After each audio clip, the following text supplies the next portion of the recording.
Je vais vous parler des comportements des basses classes. Les basses classes sont marquées par le fonctionnement. Donc elles veulent fonctionner, elles aiment utiliser donc des outils, hein, bricolage, manuel, elles aiment utiliser des appareils, parce que ces appareils leur donnent l'impression qu'elles peuvent compenser leurs insuffisances et leur infériorité, notamment les téléphones portables, les télévisions, tous les supports quels qu'ils soient. Elles aiment faire des enfants, parce que ça aussi c'est un mode de fonctionnement, surtout pour les femmes. Et par conséquent, on les reconnaît notamment par un excès d'embonpoint, par exemple. Ce sont des gens qui mangent trop, qui consomment trop, qui ont un budget nourriture, et de manière générale un budget, tout ce qui est matériel, tout ce qui est fonctionnel, tout ce qui est de l'ordre des écrans, etc., des téléphones, considérables. D'ailleurs, on voit qu'en Afrique, par exemple, la démographie d'un côté et la téléphonie de l'autre côté fonctionnent très bien. Donc, quelqu'un qui a un hyper-fonctionnement, qui a trop d'enfants, qui mange trop, qui a trop de ventre, etc., eh bien, il appartient aux basses classes. Et d'ailleurs, on le sait très bien, on est de la haute société, normalement, que si l'on n'a pas d'excès pondéral. Pas toujours le cas. Par exemple, chez les juifs, il y a beaucoup de gens qui sont en excès de poids. Ça vient de leurs origines. Ça vient de l'origine notamment aussi bien d'Afrique du Nord que de Pologne, où les gens ont des habitudes alimentaires lourdes. On connaît l'anecdote du travailleur polonais qui arrivait en Lorraine dans les années 20 ou 30 et qui ne voulait pas manger de steak frites, mais qui voulait sa grosse potée de patates, etc., et de lard. Mais c'est bon, c'est comme ça, c'était un phénomène constitutif d'une culture. Donc il y a des cultures qui sont justement marquées par la surabondance et le surfonctionnement, aussi bien de l'estomac, de l'appareil digestif, que de l'appareil qui permet de créer des enfants.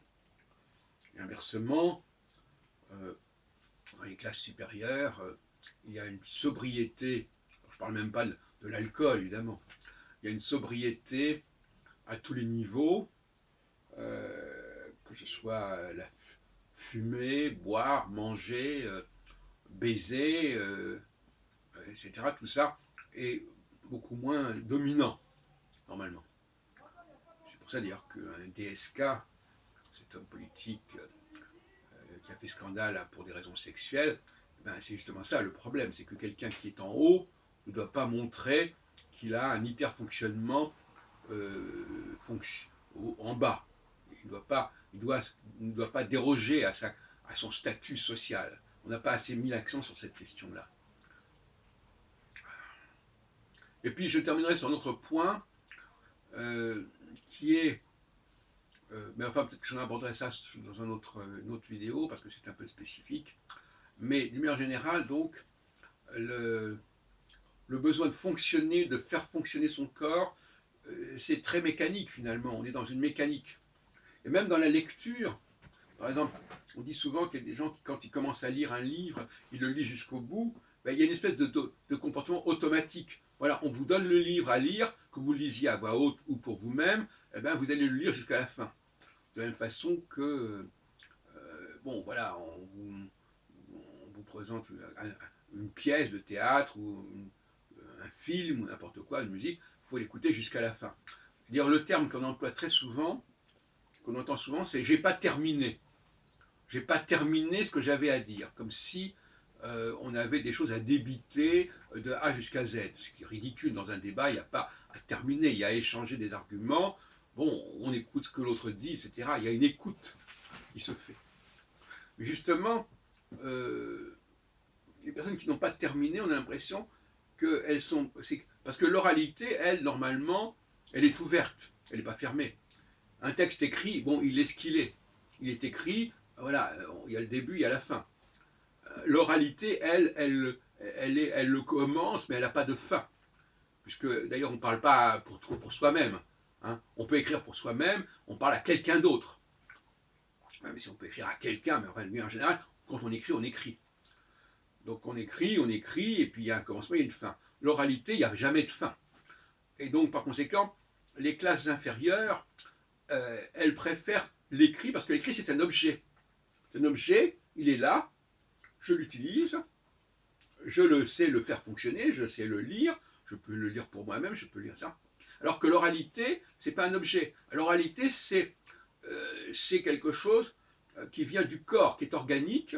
Et dire justement, généralement, le chef, il parle, et l'inférieur, il écrit. C'est le scribe, c'est le secrétaire qui va noter, donc qui va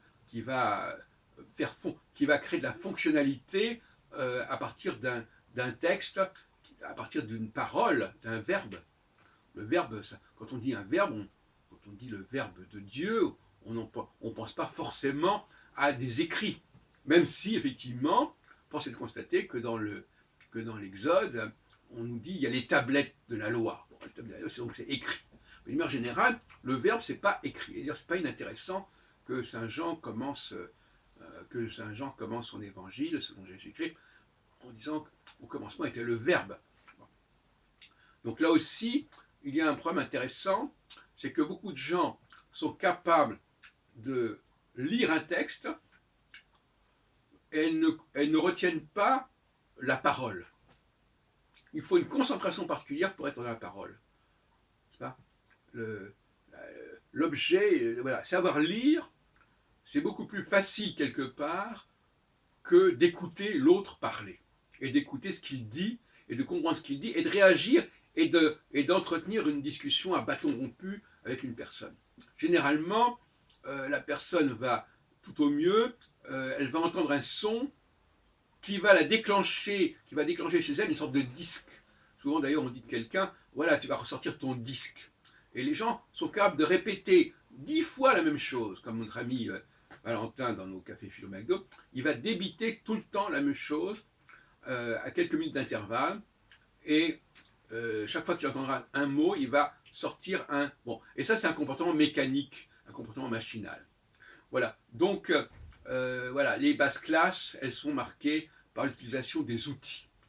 Des outils, que ce soit le livre, que ce soit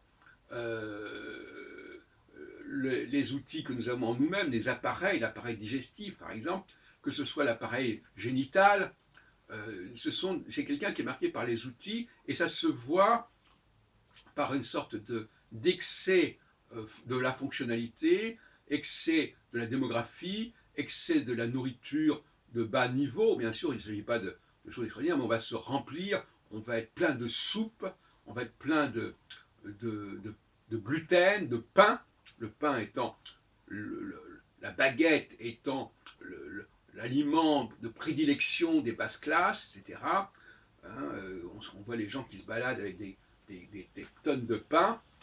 Bon, c'est un problème quand même, quelque part. Eh bien, ça c'est typiquement le processus de la fonctionnalité. On a besoin de fonctionner. Voilà. Et plus on est élevé dans la hiérarchie, moins cette emprise de la fonctionnalité ne va se manifester et ne va dominer.